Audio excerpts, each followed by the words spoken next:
이 시간은 나의 평안을 너에게 주노라 라는 제목으로 함께 은혜를 나누기 원합니다. 예배 자리에 오신 모든 분들, 오늘 더욱 주님의 평강과 은혜가 사랑하는 한 분 한 분의 몸과 마음에 넘쳐나기를 원합니다. 우리가 예배의 자리에 오실 때마다 이런 기대감을 갖고 오셔야 됩니다. 이러한 기대감을 갖고 오시면 즉 하나님께서 내게 은혜를 주시고 평강을 주시고 평안을 주시리라, 이러한 마음과 설레임을 갖고 오시면 제가 드릴 수 있나요? 저도 못 드립니다. 저는 없어요. 저도 받아서 저 누리기도 바쁘거든요. 교회가 드릴 수 있을까요? 교회도 어디다가 평화와 그리고 은총을 쌓아둘 공간이 별로 없습니다. 하나님께로부터 받는 줄로 믿습니다.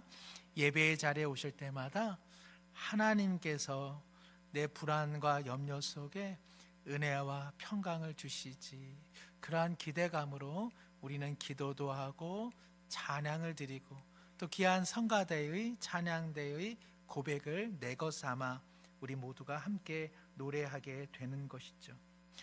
저는 어릴 적 명절을 맞이하여 친척 댁에 가면 차례를 지낸 후에 이제 아침 식사를 합니다. 명절날에는 고깃국을 일반적으로 드시지 않습니까? 외삼촌들 국그릇이 식어갈 즈음 외숙모님들께서 이 국그릇에다가 따스한 국물을 더 얹어 주십니다. 그래야 더 고깃국이 맛있다고 하시면서 말이죠. 그 다음에는 저희 차례죠. 저희들에게도 뜨끈하게 고깃국 먹고 명절 잘 보내고 공부도 잘하고 그리고 직장일도 잘 하라 이러면서 따스한 국물을 이 식어져 가는 이 대접에다가 한껏 부어주고는 하셨습니다. 저는 그 순간이 참 좋았습니다. 어른 대접하는 것 같고 그리고 위로와 격려를 경험하는 시간이었습니다. 종종 그런 생각을 합니다. 예배의 자리란 차가워지고 냉기 어린 우리의 지친 삶에 하나님께서 뜨거운 은혜를 부어주시는 시간, 하나님께서 데워진 그 은총의 국자를 우리의 삶에 부어주시는 시간이 예배의 시간이 아닌가, 그런 생각을 합니다. 한 주를 살아오면서 저마다 힘들고 버겁고 그리고 어려우셨을 것 아니겠습니까? 예배의 시간마다 하나님께서 한 분 한 분의 영혼에 은혜 수 있는 힘과 위로와 회복의 은혜를 예배의 시간 제 마음에 부어주시기를 원합니다. 우리 이 기대감을 갖고 오늘 말씀 나누고자 합니다. 근래 남아공에서 사역하시는 선교사님 한 분께서 안식년을 맞이하셔서 잠시 볼 수 있는 기회가 있었습니다. 함께 식사를 하면서 선교지 이 모양 저 모양 은혜를 나누다가 아무래도 또 우리 목회자들과 같이 이야기를 하다 보니까 우리나라의 목회적 현실에 대해 이야기를 하게 되었습니다. 우리 사회 또 우리 교회 이야기를 하다 보니까 이 긍정적인 이야기보다는 미래에 대한 불안함 또 현실의 염려 이야기를 할 수밖에 없었죠. 우리 대화 말미에 같이 하셨던 목사님 한 분이, 선교사님 지금의 대한민국이 이런 때 안식년으로 나오신 것 정말 환영합니다, 그렇게 이야기했더니 선교사님께서 농담 반 진담 반으로 아무래도 내일 남아공으로 다시 돌아가야겠다고, 선교지가 차라리 나은 것 같다고 그렇게 이야기를 하셨습니다. 우리 성도님들께서는 이번 한 주를 보내시면서 어떤 불안, 어떤 두려움, 어떤 걱정들을 갖고 살아오셨나요? 또 그런 것들 직면할 때 어떻게 그것을 해결하고 어떻게 극복해 나가셨는지요? 저는 가장 큰 두려움이 있다면 그중 하나는 줄 설교입니다. 월요일 정도 오후가 시작되면 벌써 이번 주일은 어떤 줄 설교를 해야 할까? 어떻게 하면 좀 더 잘 전할 수 있을까? 어떤 내용들을 함께 나누면 좋을까? 이런 생각을 너무 하다 보면 우리 목사님들에게 혹시나 설교 듣다가 나가는 분들 계실 수 있으니까 화영검이라도 조금 이렇게 들여가지고 출입구를 봉쇄해야 되지 않을까, 그런 비슷한 꿈도 꿀 때가 있습니다. 제가 이렇게 설교를 하는데요, 모든 분들이 다 뒤돌아 있을 때가 있어요. 오늘 이 시간 앞만 보고 있는 것만으로도 감사합니다. 중국 하얼빈에서 금요일에 동계 아시안 게임이 폐막되었습니다마는 종합 성적 2위라는 쾌거를 이루어냈습니다. 우리 또 어르신들께서 젊은 사람들 많이 걱정하지만 참 젊은이들이 대단하죠. 다 느슨하게 사는 것 같고 다 자기 멋대로 사는 것 같은데도 우리 올림픽에서 아시안 게임 등에서 선전하는 거 보면 참 대단하다라는 생각들을 많이 합니다. 수년간 준비한 그 실력을 많은 관중의 시선 속에서, 그리고 만만치 않은 상대방과 경쟁하면서 한 번의 실수도 용납되지 않는 그 상황 속에서 마음을 평정으로 유지하면서 경기를 임한다라고 하는 거 대단한 일이죠. 대단한 일이죠. 아시는 것처럼 우리나라 양궁 선수들 심장이 어떻습니까? 강심장 아닙니까? 그죠? 보통 사람은 뭐 평상시에는 아주 평온할 때는 한 60에서 100 정도의 맥박수를 1분간 유지한다고 하는데요, 올림픽 같은 긴장된 시합에서는 뭐 120, 130 그게 보통이죠. 작년 파리올림픽 16강전에서 김우진 선수의 맥박수를 측정해 봤는데요, 그 살벌한 그 시합 중에도요 맥박수가 78이었다고 합니다. 그러니까 그냥 아이고 좀 쉬어야겠다라고 할 때 나오는 맥박수가 그 어마어마한 경기장에서 유지가 됐다는 것이죠. 상대 선수는요 120이었다고 합니다. 김재덕 선수라고 있는데요, 4년 전 도쿄 올림픽에서는 분당 심박수가 170이었다고 합니다. 뭐 이해되죠. 뭐 얼마나 그 긴장이 되겠어요. 그런데 작년 파리 올림픽에서는 벌이 날아드는 순간에도요 활시위를 당겼고, 그때의 이 선수의 맥박수가요 80이었다고 하니까 대단하죠. 4년 전만 해도 170이었던 맥박수가 벌이 자신을 번거롭게 하는 그 와중에도 80을 유지했다고 합니다. 이런 이야기를 들으면서 야, 어떻게 이 불안과 염려를 이렇게 이겨낼 수 있을까? 많이들 들으신 것처럼 우리나라 양궁 선수들은 비와 그리고 바람이 부는 이 미사리 경기장 같은 데 가서 일부러 연습을 했다는 거 아니겠습니까? 그죠? 그리고 사람들이 많이 모인 잠실 운동장에 일부러 그곳에서 연습을 했다고 하죠. 심지어는요 뱀이나 혐오스러운 동물을 이 몸속에다 집어넣고 그리고는 관역을 향해서 활시를 당기는 훈련을 했다고 합니다. 펜싱이나 탁구 선수들도요 1시간 단위로 한밤중에, 새벽 시간은 몇 시가 제일 무서우세요? 우리 사이 12시간 무섭죠, 그죠? 딱 땡땡 할 때, 그럴 때 홀로 공동묘지에 1시간씩 배회하고 돌아오게 했고요, 탁구 선수들 같은 경우는 공동묘지 어느 숲에다가 탁구공 하나를 숨겨두고 그것을 반드시 찾아서 돌아오게 하는 연습도 했다고 합니다. 저는 이런 이야기를 들으면서 이렇게 훈련하고 연습만 할 수만 있다면, 그래서 평정심을 유지만 할 수 있다면 얼마나 좋을까. 훈련하여 반복적인 결과로서 마음의 평안함을 유지할 수만 있다면 저도 가끔은 밤 12시에 정말 4.19 묘지를 가보고 싶은 마음도 없지 않아 있습니다. 스티브 블레스 증후군이라고 있습니다. 스티브 블레스라고 하는 미국 메이저리그 야구의 유명한 투수가 있었는데요, 사실은 시합에서도 스트라이크를 잘 던지고 연습할 때도 스트라이크를 잘 던졌습니다. 그런데 어느 순간부터 내가 스트라이크를 잘 던질 수 있을까? 마음의 불안, 염려가 자리 잡기 시작할 무렵 이 선수가요 공을 던지지를 못합니다. 글러브에서 공조차 꺼내지를 못하고요, 어렵게 공을 꺼내고서도요 포수를 향하여 공을 던지지 못하는 현상. 그래서 그의 이름을 따서 스티브 블레스 증후군이라고 이야기를 합니다.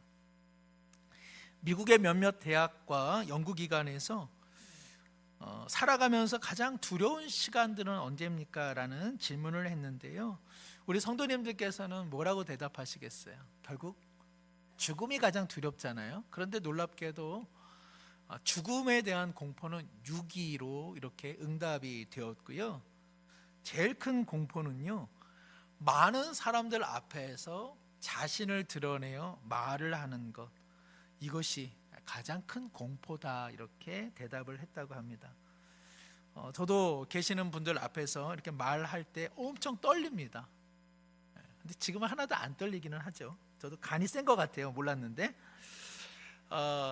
실제로요, 연주자들의 25%가요 무대에 설 때마다 연주 공포를 느낀다고 합니다. 우리 고지현 집사님, 우리 김성호 집사님 계십니다마는 제가 볼 때는 전혀 안 떠실 것 같은데 긴장을 때때로는 하신다, 제가 이렇게 이야기를 들었습니다. 우리 찬양대 제가 얼마 전에 잠깐 만나 뵈었는데요, 찬양대가 이 앞에 서기까지 토요일에 잠을 못 이룬다고 하십니다. 저는 깜짝 놀랐어요. 그래서 예배 시간에 조금 조시는구나, 이제 그 의문도 풀리기는 했습니다만은, 네. 어떤 분들은 요리를 잘 하시는데 한번 칼에 심하게 베거나 그리고 불에 크게 화상을 입은 후로는요, 요리를 하기 어려워하는 분도 계시고요, 미용을 하다가 누군가와 큰 마찰을 경험한 분들은 미용을 안 하게 되시기도 하고, 의사분이신데도 수술 가운데 큰 불안을 느껴 또 의료의 직에서 떠났다는 분도 들었습니다. 두려움, 불안, 염려는 우리의 삶을 온전하게 하지 못한다는 거 우리 모두 잘 알고 있습니다. 학생들 경우에는 그 불안 때문에 공부를 많이 했는데도 불구하고 생각이 나지 않아, 혹은 답안지를 밀려 쓰는 실수를 하는 경우도 있고요, 면접을 잘 준비했는데 면접관 앞에서 너무 긴장해서 준비한 것을 말하지 못할 때도 있죠. 우리 주위에 보면 저 전문가가 왜 저렇게 말하지? 전문가도 때때로는 비논리적, 비합리적인 오판을 할 때도 있습니다. 뒤돌아보면 잘할 수 있었는데, 어려운 문제가 아니었는데, 해결책이 있었는데, 근데 왜 그런 후회를 하죠? 불안과 염려가 우리의 삶을 온전하게 하지 못했기 때문에.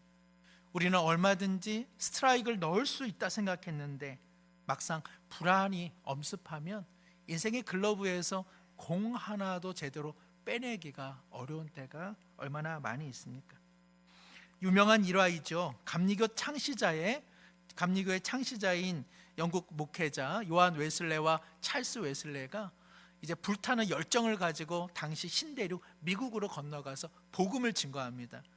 그런데 결과가 만족하지 않은 시리를 안고 배에 올라타 영국으로 돌아옵니다. 큰 풍랑이 일죠.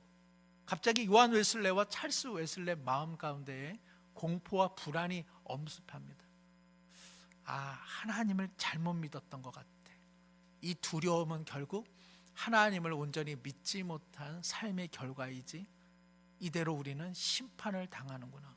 무서운 공포를 느낄 때 훗날 모라비안 교도로 알려진 일단의 신앙인들이 그 풍랑 속에서도 하나님 앞에 모든 것을 의지하며 주님을 마지막 순간에 찬송하는 소리를 듣게 되죠. 요한 웨슬레는 훗날 자신의 인생 중에 가장 결정적이었던 시간, 가장 영광스러웠던 시간은 바로 이 폭풍 속에 모라비안 교도들의 찬양의 소리를 들었던 때였다라고 회고합니다. 왜냐하면 그는 그것을 끊임없이 추구합니다. 나는 왜 하나님을 믿음에도 불구하고 불안과 염려로 공포를 직면해야만 했던가? 모라비안 교도들은 같은 공간, 같은 시간 속에서 어떻게 평안을 유지했는가? 그는 훗날 예수님을 비로소 만나 그 평강이 자기에게 임하였다고 이야기합니다. 우리 모두는 평안이 필요한 존재입니다. 시대가 어렵고 그리고 시대가 불안하기 때문에 나 하나 잘 먹고 잘 사는 평안, 그것을 제가 말씀드리는 것이 아니라 우리가 평안해야 우리가 참 사람답게 살 수 있고, 그리고 하나님께서 우리에게 부여하신 구원의 백성다운 인생을 살다가 주님 앞에 두려움 없이 설 수 있기 때문에 그렇습니다. 오늘 우리 시대를 보십시오. 불안 속에서 폭력이 야기되고 거짓과 그리고 궤변과 그리고 많은 이들이 불안을 이기고자 하는 중독에 빠져 있습니다. 불안은 간단한 일이 아닙니다. 사람의 삶을 무너뜨리고 온전한 삶을 살게 하지 못하는 중요한 질병, 바로 오늘 우리 시대 불안의 사회라 해도 결코 과언은 아닐 것입니다. 저는 오늘 거짓 평안에 대해 먼저 말씀드리고, 참 평안은 주님 안에서만 얻을 수 있음을 함께 나누고자 합니다. 누가복음 11장 21절에 예수님께서 이러한 말씀을 하셨습니다. 강한 자가 무장을 하고 자기 집을 지킬 때에는 그 소유가 안전하되. 여기서 강한 자라고 하는 것은 사단을 의미하고, 그리고 자기 집이라고 할 때는 바로 일반의 사람들의 마음을 의미합니다.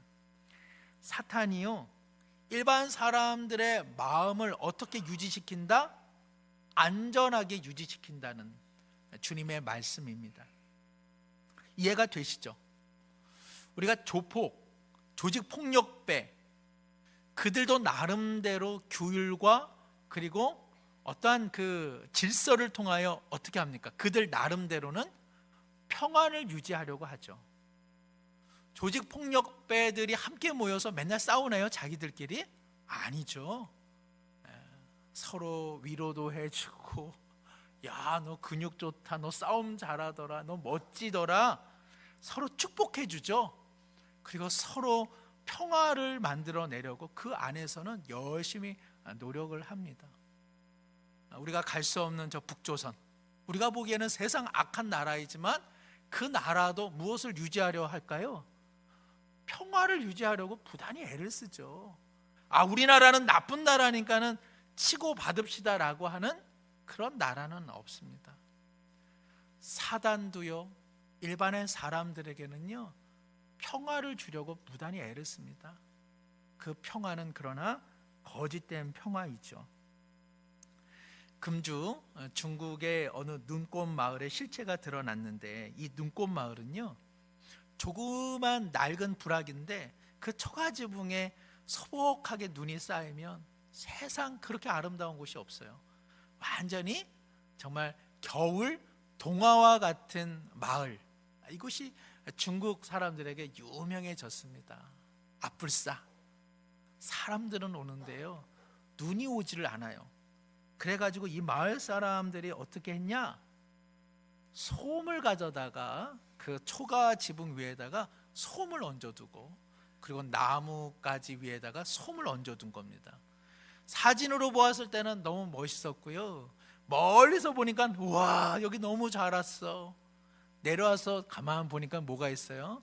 초가 지붕에 솜이 있고 나무가지에 솜이 있더라는 것이죠.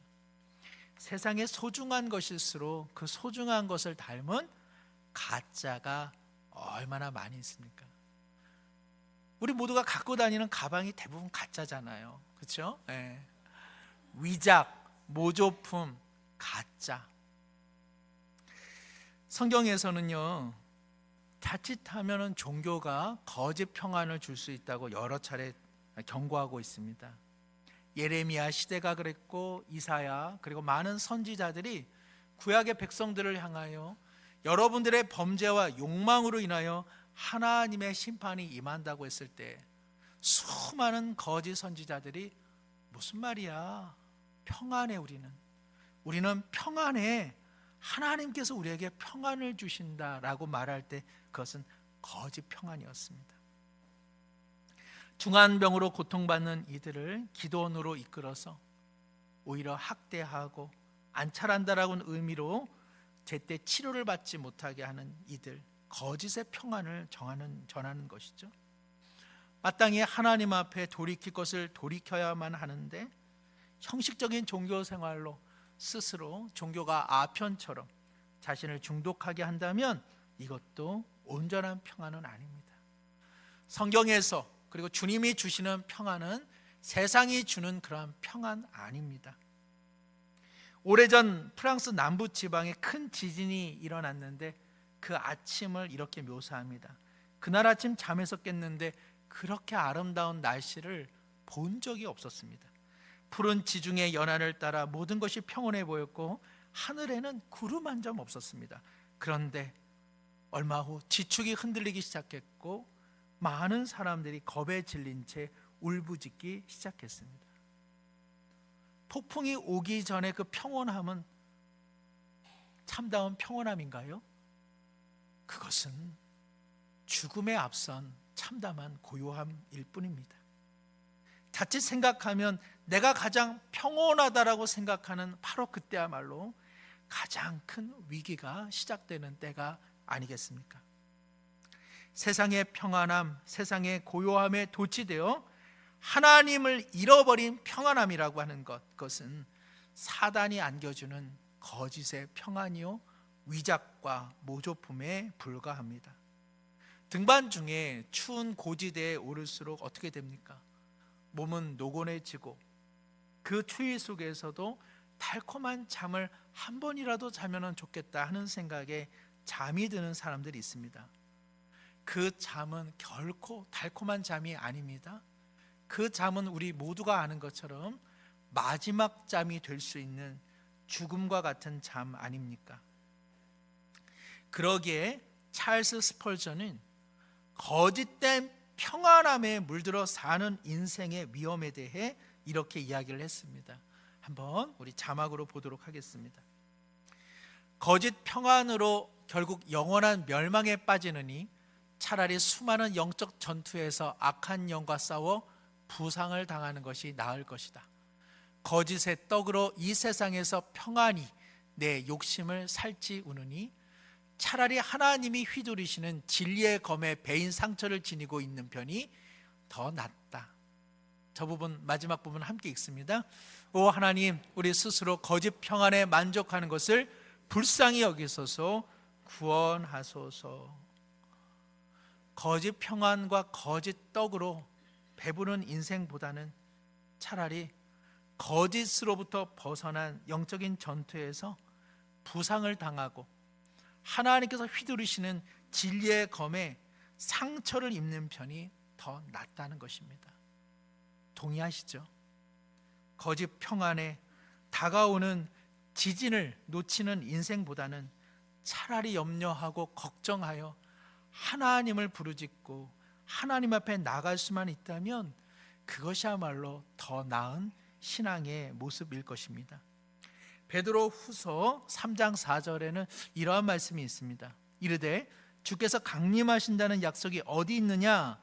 조상들이 잔후로부터 만물이 처음 창조될 때와 같이 그냥 있다 하니, 주님께서 시간과 그리고 종말에 역사하시고 강림하신다 이러한 말씀을 증거할 때 일반의 사람들이 어떻게 반응하더냐? 만물은 그냥 시작된 겁니다. 만물은 그냥 흘러가는 겁니다. 그리고 어느 때 어느 시간에 그냥 사라지고 마는 것입니다. 시간과 역사와 생명에 창조주와 구원자가 있다는 말 우리는 믿지 않습니다. 언제요? 무려 2000년 전에도요 사람들이 똑같은 생각을 했다는 겁니다. 2000년이 지난 지금 어떻습니까? 우리 모두 똑같습니다. 사람의 본성은 변하지를 않습니다.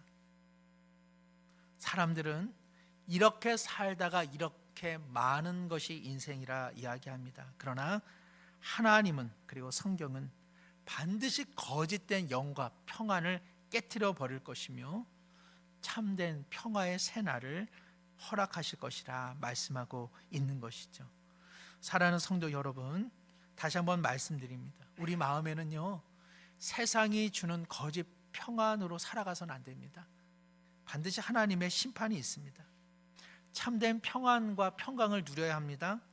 나 혼자 혼란한 시대 속에서 잘 먹고 잘 살기 위한 평강과 평안이 아니라 그래야만 사람다운 삶, 그래야만 예수 그리스도를 통해 구원받은 인생의 길을 걸어갈 수 있기 때문에 그렇습니다. 그러면 어떻게 하면 우리는 불안과 두려움의 현실 속에서 거짓 평안이 아닌 하나님의 평강을 누릴 수 있을까? 먼저는 우리의 삶의 두려움을 안겨주는 세 가지 실체를 우리는 기억할 필요가 있습니다. 우리의 삶에 궁극적인 두려움을 주는 것은요, 죄죠. 하나님으로부터 벗어나 사는 우리의 죄의 문제. 두 번째는 현실의 문제죠. 먹고 사는 어려움, 관계의 어려움, 그리고 소외와 고독의 어려움. 세 번째는요, 미래, 즉 질병과 죽음에 대한 공포를 우리 모두 안고 살아가고 있습니다. 죄에 대한 두려움, 현실에 대한 두려움, 미래에 대한 두려움, 어디서부터 시작된 걸까요? 왜 우리는 이 두려움을 안고 살아가는 존재가 되고 말았을까요? 성경은 단호하게 말씀합니다. 우리의 죄로 하나님으로부터 우리가 분리된 불안이다라고 말합니다.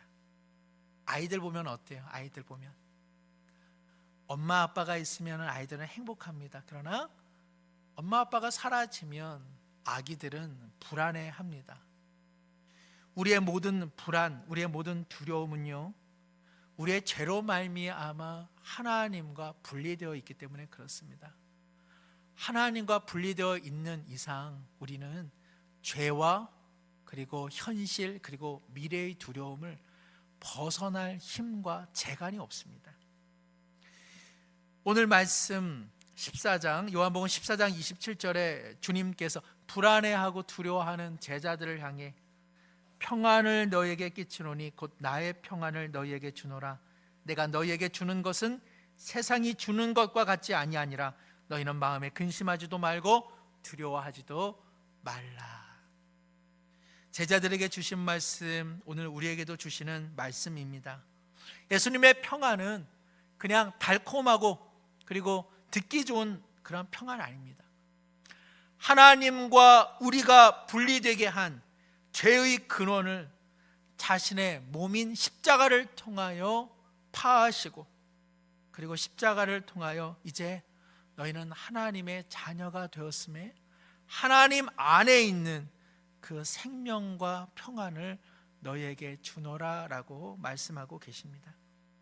예수님의 평안은 그의 입술에서 나오시는 평안이 아니라 우리의 죄의 문제를 해결하여 우리로 하여금 하나님과 연합되게 하신 그의 보혈, 그의 몸으로부터 나오는 평안입니다. 사랑하는 성도 여러분, 우리는 늘 부족합니다. 결심하고 결단하여 죄의 문제가 해결될 것 같으면 예수님께서 자신의 목숨을 내어주는 일 따위는 없었을 것입니다. 우리의 죄의 문제는 오직 예수 그리스도를 통하여 사함을 얻고 그리고 새로운 평강을 얻습니다. 우리의 현실, 우리의 미래, 우리의 죽음, 우리의 소외, 우리의 질병, 오직 예수 그리스도를 통하여 하나님 안에 거할 때만 우리는 그 두려움을 벗어나 참 사람다운 인생을 살아갈 수 있는 것입니다. 예수님의 피는 우리에게는 백지수표와 같습니다. 우리에게는 하나님께서 우리 가운데 내미신 백지수표가 있습니다. 이 보혈의 백지수표를 나에게 내밀어, 그러면은 너의 그 불안과 두려움을 이길 수 있는 나의 자원을 얼마든지 너에게 내어줄 것이다. 그것이 바로 하나님의 무한한 은혜요, 우리가 누리는 평안인 줄로 믿습니다. 이 평안이 우리 가운데 있어서 우리는 또한 다른 사람들에게 평안과 그리고 복을 흘려보낼 수 있습니다. 사랑하는 자녀들에게 평안과 그리고 복을 흘려보내는 우리 부모님들 다 되시기를 축복합니다. 우리의 이웃과 친구, 살아가는 현실 속에 불안하고 낭망해하는 이들 얼마나 많이 있습니까?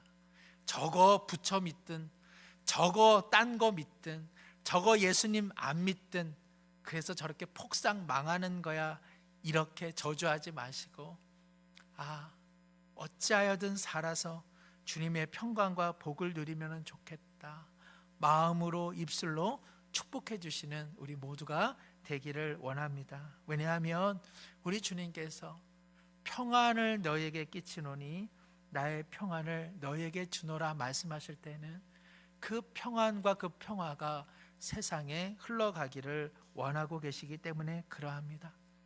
열왕기상 2장에는요 요압이라고 하는 장수가 나옵니다. 그는 다윗을 섬겼으나 다윗의 아들 솔로몬이 왕이 되는 것을 원치 않았습니다. 그래서 이 요압은 배반을 하게 되었죠. 이 사실이 탄로되었을 때 요압이 할 수 있는 일은 솔로몬에게 나아가 하나님의 뜻이 당신에게 있음을 제가 놓치고 말았습니다. 저를 용서해 주시길 원합니다. 이러한 자비를 구하는 대신 제단으로 나아가 뿔을 잡았습니다. 원래 율법에는 제단의 성물인 뿔을 잡는 자는 결코 처단할 수 없다 이렇게 기록되었기 때문에 그는 제단의 뿔을 잡았던 것이죠. 그러나 하나님께서는 솔로몬을 통하여 요압을 심판하셨습니다. 무슨 의미입니까? 하나님과의 온전한 관계가 없는 그러한 종교적인 평안은 우리에게 결코 평안을 줄 수 없다는 것입니다. 요압은 하나님을 떠났으나 하나님 안에 있다라고 하는 자기 착각과 그리고 종교적인 형식 속에 평안을 얻으려고 했던 것이죠. 사랑하는 성도 여러분, 우리는 무너지고 염려되고 불안한 현실 속에 자꾸 주님 앞에 나가야 됩니다. 주님 앞에 나가 간절히 구해야만 우리 주님께서 주시는 평안은 아닙니다. 우리 주님은 얼마든지 우리에게 평화와 생명 주시기를 원하십니다. 중요한 것은 주님을 신뢰하는 삶의 모습입니다. 세상의 평화를 구하면서 하나님의 평강까지 얻을 수는 없습니다. 세상의 평안이 거짓 평안임을 고백하고 그리스도 앞에 나아가 생명의 보혈을 통해 우리 모두 참 평화를 누리기를 원합니다. 시편 62편 3절에는 일반의 사람들의 모습을 넘어지는 담과 흔들리는 울타리 밑에 사는 존재다라고 표현하고 있습니다. 사랑하는 성도 여러분, 누가 주차를 하는데 넘어지는 담벼락 밑에 주차를 하면 여러분 뭐라고 이야기하시겠어요?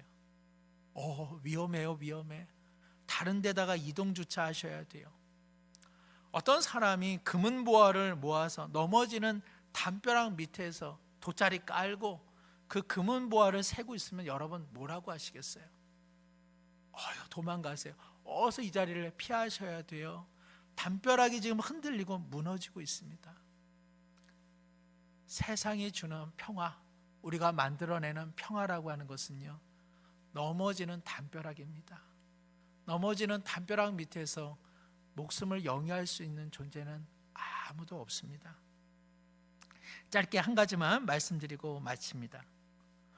참된 평화의 삶, 평안의 삶을 사시기 위해서는 우리 하나님과의 관계를 새롭게 하셔야 되는데, 이를 위하여 제가 우리 성도님들에게 감사일기를 적어 가십시오라고 제안을 드렸습니다. 그렇죠? 하루를 마무리할 때 오늘의 불안한 현실 속에서도 하나님은 나를 어떻게 도우셨는가라는 것을 상기함으로 감사의 그 내용들을 적는 것이죠. 여전히 불안한 인생의 현실을 세상에 의탁하지 않고 하나님 도와주시기를 원합니다 라는 마음으로 또한 하나님 앞에 간구의 기도 제목도 적어보십시오, 그렇게 말씀을 드렸습니다. 여러분 모두에게 책을 드렸는데 어떻게 책 상태가 요 모양입니까? 셋답합니까? 새 책이시죠? 이 모양도 있으십니까? 할렐루야. 그래서 혹시 이 책이 없으신 분들은 우리 교육자분들에게 말씀하시고, 또 그 뜨거운 국그릇 받침대로 사용하셨다면 다시 이제 원상으로 복귀시켜 가지고 일주일에 한 번이라도 좋습니다. 하나님께서 어떻게 내 불안한 현실 속에서 돕고 계시는지를 감사함으로 기록하시고, 또 인생의 현실 속에 하나님을 잊고 살아가는 모습이 있다면 주님 내게 은혜를 주옵소서 삶의 제목들을 적어 가시기를 바랍니다. 은혜는 삼시세끼와 같습니다.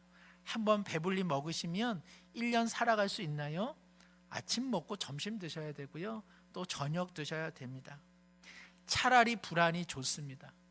불안을 가지고 하나님 앞에 나갈 수만 있다면 매 순간은 불안에서 다시 평안으로 바뀌어질 수 있는 은혜가 되기 때문에 그렇습니다. 우리 주님께서 늘 함께 하십니다. 그 주님 앞에 나가 오늘 너에게 평안을 주길 원한다 라고 말씀하시는 그 주님의 따스한 은혜의 국물을 우리 모두 부음받아서 이번 한 주도 넉넉한 사랑으로 살아가시기를 축복합니다.